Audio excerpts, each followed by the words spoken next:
Successfully established one headquarters in Belize City. Yes, we're about to publish the first newsletter until we can reach to a newspaper. Yes, Brother Chimilia is right there flashing this camera to tell you that we will have our internet radio up within 1 month's time, Brother Chim. Within 2 weeks, there we go. So we are putting in place one physical infrastructure that will show to Belize that we're serious about taking this thing to the final victory. So we not just come on the stage today. We've been fighting for this amalgamation, like Brother Bow alluded to, for some 15 years. When I saw Brother Will down south, the bravest man that Belize, I said, I need to be working with that brother. I need to be shoulder to shoulder with him. These are the type of brothers that Belize need, that will show no fear and stand up to whoever, if the Queen Elizabeth, if the Uncle Sam, if the Guatemala, it no matter. This man only afraid for God like me. So this is what we're trying to do with the BPP, to build a party that has as its first principle supremacy of God. Whether you call Allah, Krishna, Yahweh, Jehovah, by whatever name, you have to have God at your center. Once we've established that, we went ahead and established 11 other principles, which 5 minutes now allow me the time to expand on all. But I want to talk about two. The second principle, which is the equality of man, and the seventh principle, which is about a commitment to the family as the nucleus of our society. So, when we see our teachers standing in the streets, we have to go and pledge solidarity with the teachers, because after all, then they're the de facto parents and guardians of our kids when they spend so much time with them. And the teachers, the honest, hard-working people, when they engage in a corruption one day of their life. That is why you see they show no fear the way Brother Will shows no fear, the way myself and all the other colleagues in the BPP shows no fear, because we know that not everybody in Belize corrupt.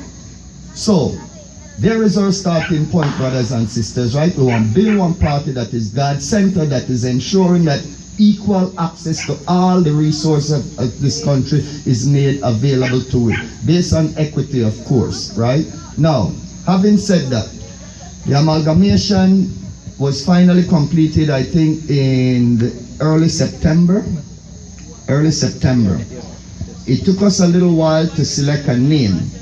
We got our name given to us by the people, because I'm about the name Belize Progressive Party. I'm gonna die saying I'm helping to build a labor movement for this country, because that is what I want to spend the rest of my time talking about, brothers and sisters.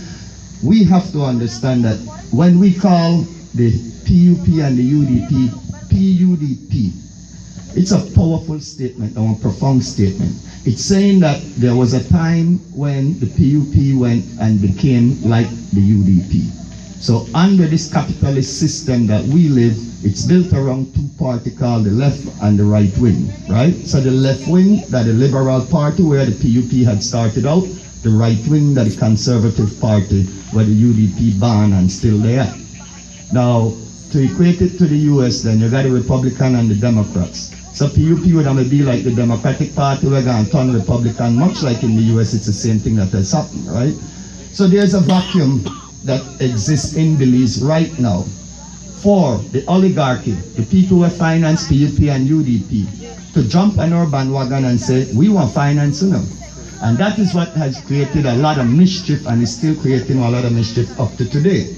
Because being a young party, we're susceptible to being infiltrated by forces when not necessarily aligned properly with us. So that is why we're saying we need to take our message to the communities and let them understand that this is not about building a liberal party to replace the vacuum that the PUP left when they went and become a conservative capitalist party. We are social democrats. We believe in democratic principles, but we believe that as a society, we need to achieve certain social ends that will never be achievable under a capitalist system, be it liberal or conservative, because only a Labour Party will be empowered to the point where we can shift the tax burden of this nation to those that are not paying their fair share of taxes, brothers and sisters. I'm an accountant. I see the numbers. Numbers don't lie. As Ms. Dina said, managing one country is no different from managing your household. You can't spend more than you make. At some point, then pull the rug from out under your foot and bring it to the dolly house back up.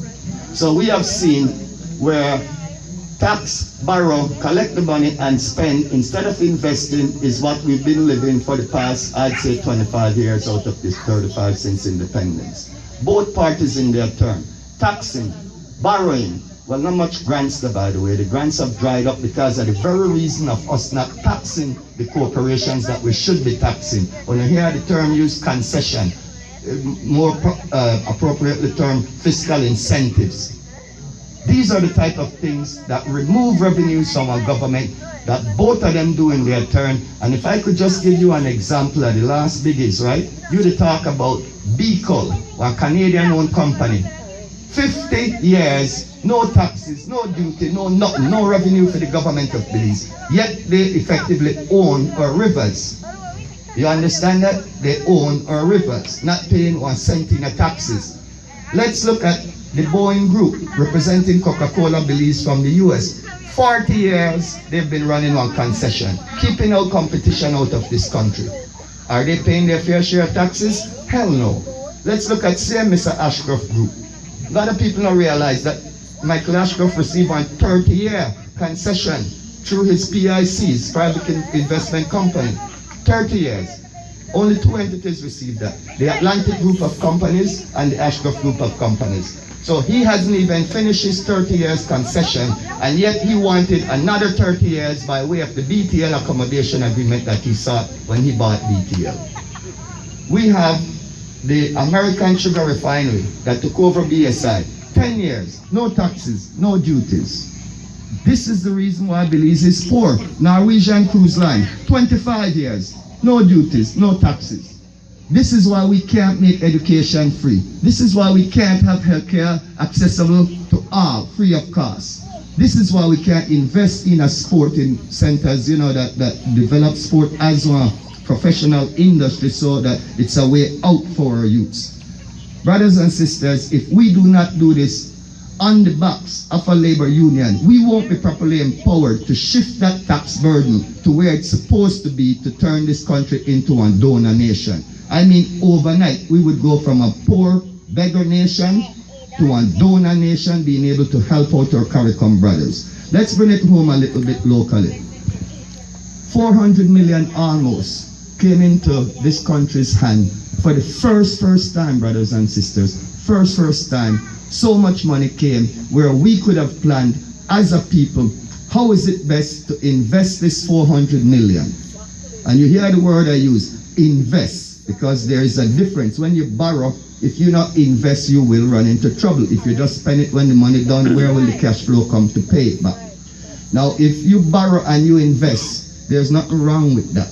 There's nothing wrong with that, because you will be creating a revenue stream from the investment that you did. Now, not make no ghost fool you. The best investment any country can do is to invest in its citizenry, in the people, all right? In the people. Now, where is our higher learning education taking us today? I mean, let's be real. When I look at UB, one of my friends said, I like loan use brains come out for USB. Right? Because they're not developed critical thinkers. So when we see that UB, Galen, the 6 farms would hold forums to discuss matters of national interest and do not invite the BPP to the table, we know that the system is stacked against us. And we know we have to start building this thing from the bottom up. So tonight, my congratulations goes to Mr. Choko, who rightly so, he is the leader identified by BPP for the Belmopan area. We will have to be checking with Brother Choko when we want to talk Belmopan talk, because we can't come from Belize City and say, we know whether your problem, Belmopan.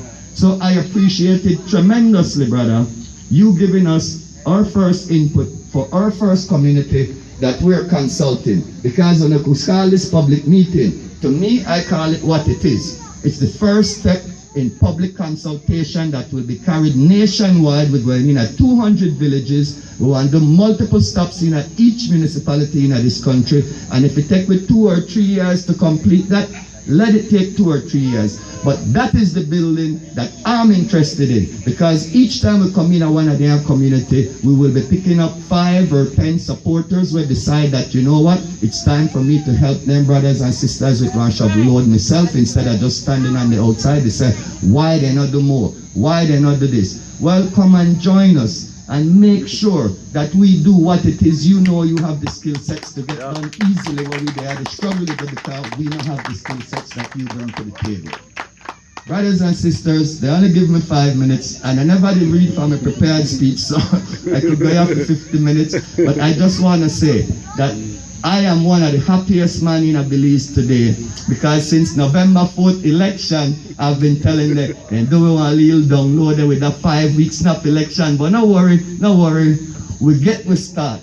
Now we need to take the message to the streets, to the people, and start building this thing. 5, 10 people at a time from out of each community that we go to. So just multiply 400 meetings times 5, and you don't see you there one mass they develop wrong there to work within each of them constituency. Salvapan, Belmopan, I assure you, this is not the last of the BPP under the say. It's the first, and Belmopan, we have a political leader in the name of Mr. Charles Leslie. He represents the future of the BPP. This man, when I stand up between Brother Lucilio and Bo and yourself, I did at the middle, right? I watched when I joined this thing when Bo and Lucilio, then I'm the senior, I'm in my 30s, and I dared to dream that if we invest 20 years in our if we time in a building or a movement or be aligned with labor, we will be successful. So I'm standing here today, 18 years after making that commitment to give 20 years of my life to try and build one labor movement for this country, that I believe we have done that. If all of we were there dead right now to the BPP not dead, that I know, because we've grown since the election and there are new members willing to champion this thing, taking it forward. But rest assured, never make anybody tell you that BPP that no liberal party, they look to fill that void where PUP left and go work for no rich oligarchy. We're growing slowly because the one time fight we have. My brother was dead, God rest the dead, Sir Patrick. You spend money to save time, or you spend time to save money. We are not millionaires, we're a happy thousandaires to pay we need bill, but we got time, Belize. We got time.